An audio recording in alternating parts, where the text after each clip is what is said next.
I saw my face in the black screen on the iPhone. It was 100 times worse. I met my second husband in 2004, and by 2018, I had an accident that burned my face and changed everything. The day of my accident was pretty basic. We sat and we talked and, we had a bottle of wine. I was gonna cook the steak on the grill, and I had taken it out to set, and went inside. He's putting the grates on and getting it ready, and I come back out and reach in to lay these steaks down, and I feel the lighter fluid on my arm. My husband doesn't realize it, and I didn't realize it when I reached in, and he doesn't realize that I've been hit. I looked down at it, and it was sort of a, "Uh-oh," right? And then the wind shifted, and the fire hit me so hard it ran up my body, and it knocked my head back. I mean, it hit me, the fire hit me. And I ran to my driveway, which was probably about 50 yards from where our patio was. And I stopped because I thought, no, you stop, drop, and roll. That's what we were taught. I'm almost 50. I was taught stop, drop, and roll. Well, I stop, I drop, I start rolling.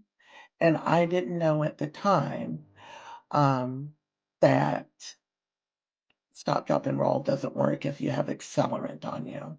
I was 45 years old and I thought this is how I died. I didn't realize I was talking out loud, but as soon as I got done, my husband said, "I've got you, baby. I've got you."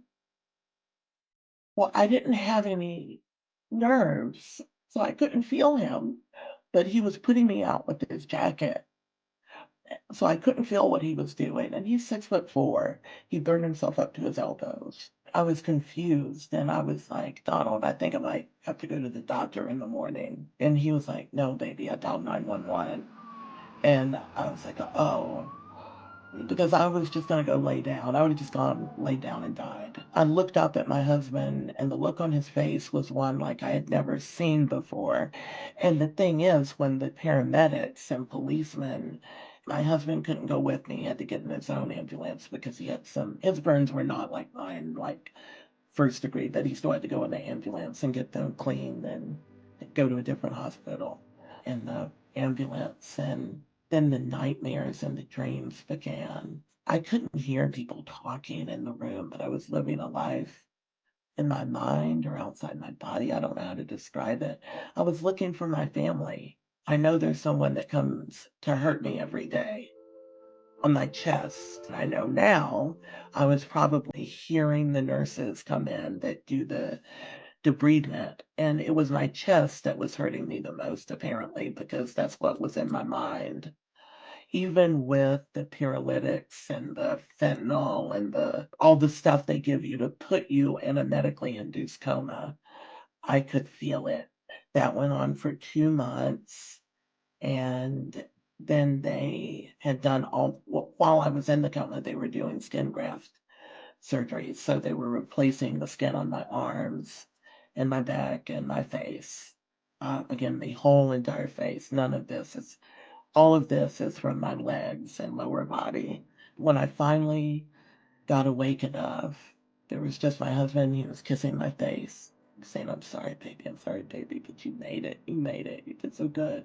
I've been here the whole time. I didn't leave you. I didn't leave you. I've been here the whole time." But then my daughter came and she hugged me, and I remember it hurt.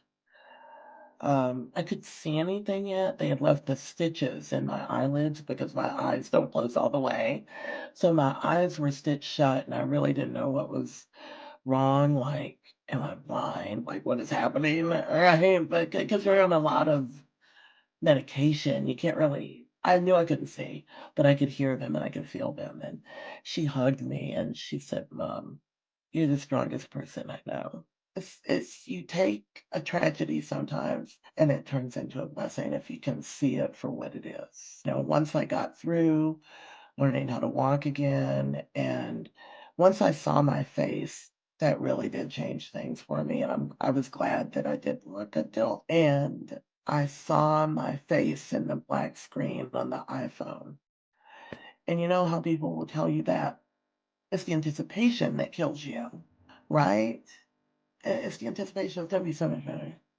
No, it was 100 times worse than I thought it was gonna be. And that's just the truth. It was 100 times worse than I expected. I don't have all the things in the right place just to be a recognizable face. Artificial intelligence doesn't recognize my face as a face.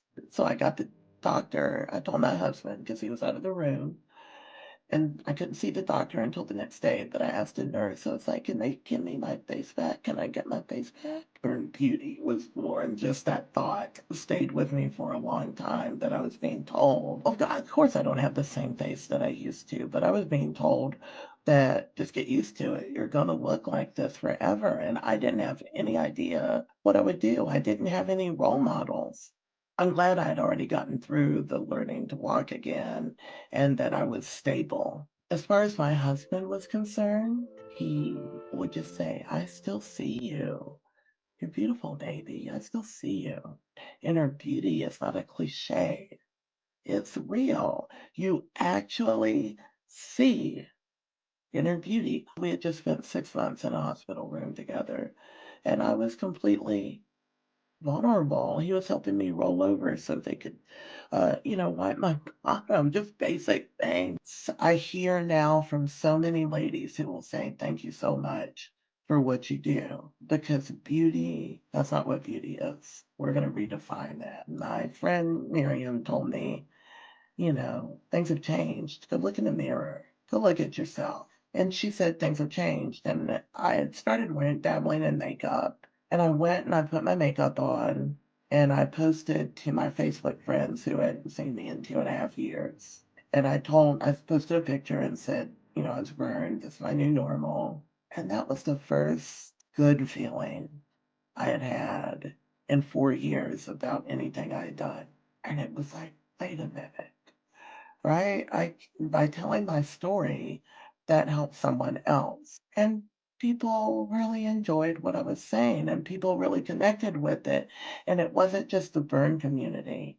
It was the trans community, the LGBTQ, it was cancer survivors, it was trauma survivors, it was everyone who's like, yeah, what are we doing? We're not feeling confident. I was always into makeup and fashion and beauty. I just loved to have my hair done. I loved to have my makeup perfect. I just always have loved this beauty. I think the appeal of makeup for me is that I can feel so feminine. I mean, I am feminine, but you can really feel just like so whatever you want, depending on what you did with your makeup that day.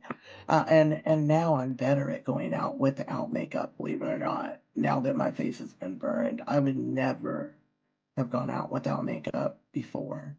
Never. My go-to look, well, in a hurry, is going to be eyeliner with a wing, some lashes because I don't have natural lashes now, so I can't throw on mascara.